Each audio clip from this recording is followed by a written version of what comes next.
Зандан шаттар даргын өөрөө хамтарсан засаг байгуулах уу, дангаараа засгийн газар байгуулах уу гэдэг шийдлийг гарах намын дүрмийн эрх бол байхгүй шүү дээ. Өдөр зөвлөлөөрөө шийднэ. Цаанаар саналаа илэрхийлээд байгаа юм шүү. Бэлэн байна. Гэхдээ одоо өөрөөс нь асуулт та. Тэрийг би тэгж хариулаагүй шүү. Миний асуулт бол ерөөсөө би өмнөх өдрүүдэд та хэдэд нэг 3 зүйлийг хэлж ирсэн. Таалагдахгүй байна, эргэлзээтэй байна, итгэл төрөхгүй байна гэдэг. Тэгээ яагаад энэ 3 үгийг хэлсэн бэ гэдэг учир тайлбарыг би асуултаар асуусан. Одоо та хэд бас ойлгомжтой болсон байх. Хариултанд бол одоо та хэд анзаарсан байлгүй төрийн байгуулалтын байнга орооны гишүүд бүгдээрээ л инээлтэл тоглоом шоглоом болгоонд явчихсан. Албан ёсоор бол засагт хамтрыг гэдэг яриа хилцэл болон амаарч бай, бичгээрч бай юу ч ирээгүй хариуцлагатаар хэлээ. Ирүүл тавах уу? За орлоо орохгүй байх. Эргэлзээтэй хэд хэдэн асуудал байна гэж хэлсэн тийм үү? Одоо хүртэл бас 100% эргэлзээ ерөөсөө тайлбардаг байх. Дээрээс нь засгийн газрын бүрэлдэхүүн ямар хүмүүс байх вэ? Гар нийлж ажиллах улсууд бас байх юм уу байхгүй юм? Тэгэл нэг ярих болохоор их гоё яриад байдаг. Яг ажил хийх болохоор шал эсрэг юм хийгээд байдаг. Нэг юм ямбыг нэдэлдэг, ялыг нь үүрдэггүй сайд нар байдаг шүү дээ. Ийм байдлаар бол засгийн газрын бүтэц бүрэлдэхүүн ямар байх уу гэдэг бол харж л таар. Мэдээж бүтэц бол цонхон байх хэрэгтэй. Бүрэлдэхүүн өөрөө чадамжтай ажил хэрэгж байх хэрэгтэй. Яг энэ улс төрийн хагаралтай, эдийн засаг санхүүгийн хямралтай энэ үед ханцуу шамлах одоо мэдлэгтэй, чадамжтай, зоригтой засгийн газрын гишүүдээс бүрдэхгүй юу? Нэг харна. Итгэл төрөхгүй байна гэдэг дээр би одоо удаа дараа л хэллээ. Ер нь кабинетийн зарчим гэдэг бол итгэл дээр тогтдог. Ажлын гар нийлэмж дээр тогтдог. Өнгөрсөн засгийн газрыг харж байхаар бол итгэл бол 100% байгааг. Сая ноёрд нэг унгаах асуудал дээр засгийн газрын нэлээд олон гишүүд нь эсрэг ажилласан. Хамгийн гол эсрэг ажиллаж болно. Эсрэг санд өгж болно. Тэрийг нүүрэн дээр нийл хэлчих хэрэгтэй байхгүй. Тэрнээс биш тэрж байгаад яг салангуудаа ар хавиргаар нь хутгуур хийдэг байж боломгүй зүйл шүү дээ. Энэ бол хязгаарч засгийн газар буюу кабинетийн зарчим бол байж болохгүй алтан дүрэн байх хэрэгтэй. Санал хураал таалттай нууцаар болсон мэт яаж эсрэг үгсэн. Гэхдээ одоо энэ чинь Монгол төрийн ерөнхий сайдыг сонгох сонгуульд анхны ажил нь намын баг хурал дээр эхэлдэг. Санал хураалт мэдээж явагдсан. Гэтэл түүнийг ердийн одоо уламжилж ишгээрээ баг хурлын гишүүдийн өмнө одоо тайзан дээр ширээн дээр дэлгэж байгаа тоолдог. Хөшгөний ардаар тоосон. Энэ бол асар том эргэлзээ үүсгэж байгаа. Түрүүн ч гэсэн би хэллээ. Би бол ганц өргөн дэмүүлэнг бол дэмжижсэн. Дэмжлээгээд одоо над цагаан ордонд орж санал өгөх эрх байхгүй. Ардын намын гишүүн биш. Тийм байна. Дээрээс нь шинэ төрлөө татвар нэмэхгүй, татварыг бууруулна. Тэгэж ярьдаг штэ.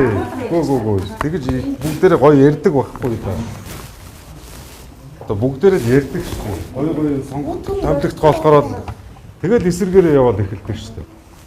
Ийм байгаа цагт бол одоо хэрвээ яг ийм нэг уламжлал ийм иргэдээ хуурдаг.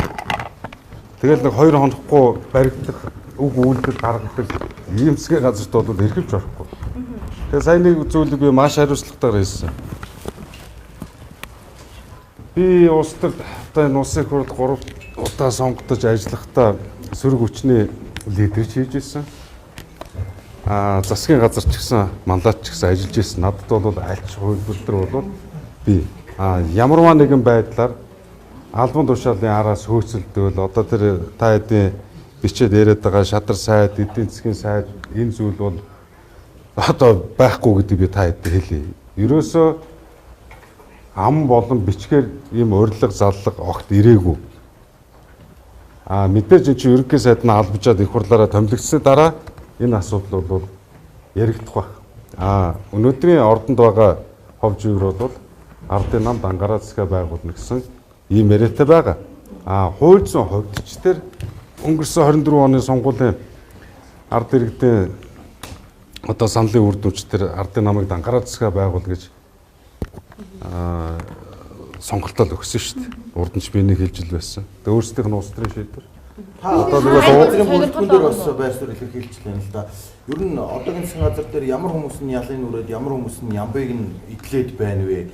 Одоо энэ засгийн газар болгон дээр бас нэг сайд болдог, сайд албан тушаалыг солидог улсын хурлын гишүүд байгаад байдаг шүү. Нэр цохож ярих юм бол өнгөрсөн хугацаанд өнгөрсөн засгийн газар дээр бол өнөөдрийн санхүү эдийн засгийн хямралт байдлыг үүсгэхэд голлох ролтой хэн байсан?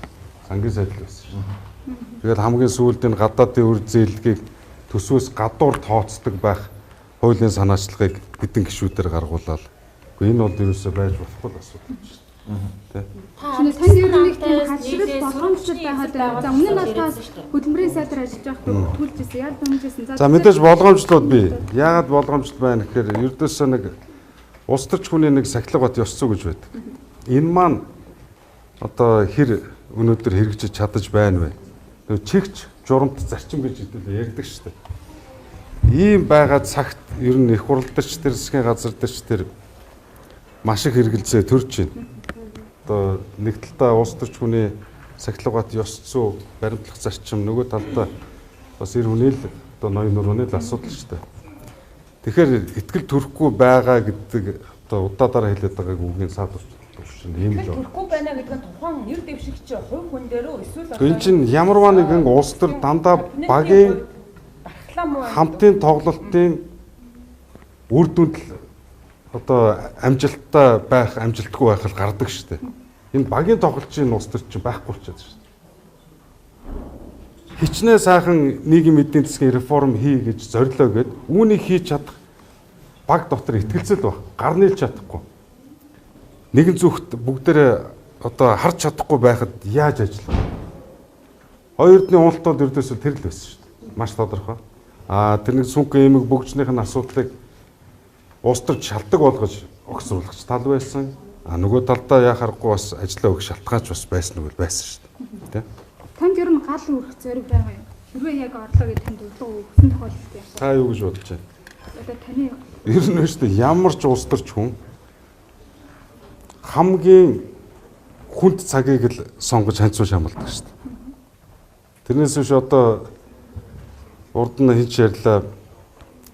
Хэрвээ надад цаг хугацааны сонголт байсан бол ийм хүнд цагийг би сонгохгүй байх байсан гэж. Энэ бол улс төрч хүний үг бол ердөөсөө биш.